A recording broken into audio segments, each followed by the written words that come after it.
महेश्वर की महत्ता का प्रतिपादन। वायु देवता कहते हैं, महर्षियों, इस विश्व का निर्माण करने वाले कोई पति हैं जो अनंत रमणीय गुणों का आश्रय कहा गया है, वही पशुओं को पाश से युक्त करने वाला है। उसके बिना संसार की सृष्टि कैसे हो सकती है, क्योंकि पशु अज्ञानी और पाश अचेतन हैं। प्रधान, परमाणु आदि जितने भी जड़ तत्व हैं, उन सब का कर्ता वह पति ही है।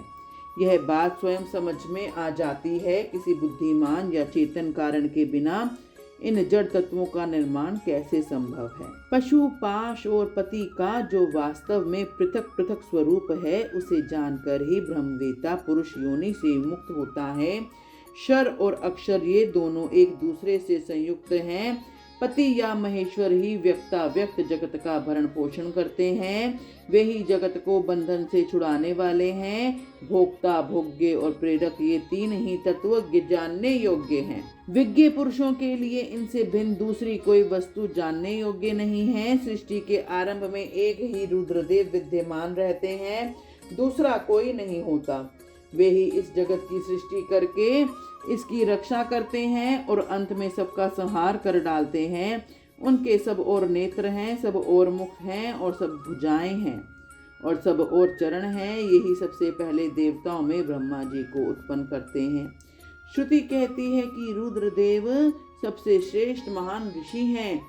मैं इन महान अमृत स्वरूप अविनाशी पुरुष परमेश्वर को जानता हूँ। इनकी अंग कांति सूर्य के समान है। ये प्रभु अज्ञान अंधकार से परे विराजमान है। इन परमात्मा से परे दूसरी कोई वस्तु नहीं है। इनसे अत्यंत सूक्ष्म और इनसे अधिक महान भी कुछ नहीं है।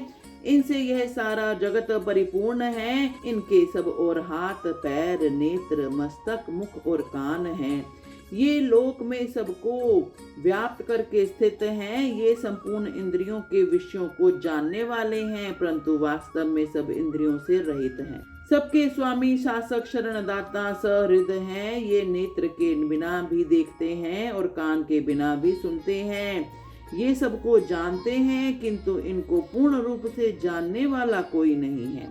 इन्हें परम पुरुष कहते हैं। ये अणु से भी अत्यंत अणु और महान से भी परम महान है। ये अविनाशी महेश्वर इस जीव की हृदय गुफा में निवास करते हैं। एक साथ रहने वाले दो पक्षी एक ही वृक्ष का आश्रय लेकर रहते हैं। उनमें से एक तो उस वृक्ष के कर्म स्वरूप फलों का स्वाद लेकर उपभोग करता है, किंतु दूसरा उस वृक्ष के फल का उपभोग न करता हुआ केवल देखता रहता है। जीव आत्मा इस वृक्ष के प्रति आसक्ति में डूबा हुआ अतः मोहित होकर शोक करता रहता है। जब वह कभी भगवत कृपा से भक्ति सेवित परम कारण स्वरूप परमेश्वर का और उनकी महिमा का साक्षात्कार कर लेता है, तब शोक रहित हो सुखी हो जाता है। छंद, यज्ञ, क्रतु तथा भूत, वर्तमान और भविष्य संपूर्ण विश्व को वह मायावी रचता है और माया से ही उसमें प्रविष्ट होकर रहता है। प्रकृति को ही माया समझना चाहिए और महेश्वर ही मायावी है। वे विश्वकर्मा महेश्वर ही परम देवता परमात्मा हैं, जो सबके हृदय में विराजमान हैं। उन्हें जानकर ही पुरुष परमानंदमय अमृत का अनुभव करता है। ब्रह्मा से भी श्रेष्ठ असीम और एवं अविनाशी परमात्मा में विद्या और अविद्या दोनों गूढ़ भाव से स्थित है। विनाशशाली जड़ वर्ग को ही विद्या में अविद्या कहा गया है। अविनाशी जीव को विद्या नाम दिया गया है, जो उन दोनों विद्या और अविद्या पर शासन करते हैं। वे महेश्वर उनसे सर्वथा भिन्न विलक्षण हैं। ये प्रतापी महेश्वर इस जगत के समष्टिभूत और इंद्रिय वर्ग रूप एक एक जाल को अनेक प्रकार से रचकर इसका विस्तार करते हैं। फिर अंत में संहार करके सबको अनेक से एक में परिणत कर देते हैं तथा पुनः सृष्टि काल में सबको पूर्ववत रचना करके सब पर अधिपत्य करते हैं। जैसे सूर्य अकेला ही ऊपर नीचे तथा अगल बगल की दिशाओं को प्रकाशित करता हुआ स्वयं ही दीप्तिमान होता है, उसी प्रकार ये भजनीय परमेश्वर अकेले ही समस्त कारण रूप पृथ्वी आदि तत्वों का नियमन करते हैं। श्रद्धा और भक्ति के भाव से प्राप्त होने योग्य आश्रय रहित कही जाने वाले, जगत की उत्पत्ति और संहार करने वाले, कल्याण स्वरूप एवं 16 कलाओं की रचना कर उन महादेव को जो जानते हैं, वे शरीर के बंधन को सदा के लिए त्याग कर देते हैं, अर्थात जन्म मृत्यु के चक्कर से छूट जाते हैं।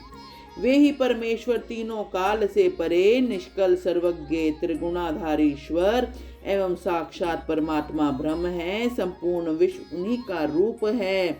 वे सबकी उत्पत्ति के कारक हैं। वे स्वयं अजन्मा, स्तुति के योग्य, प्रजाओं के पालक, देवताओं के भी देवता और संपूर्ण जगत के लिए पूजनीय हैं।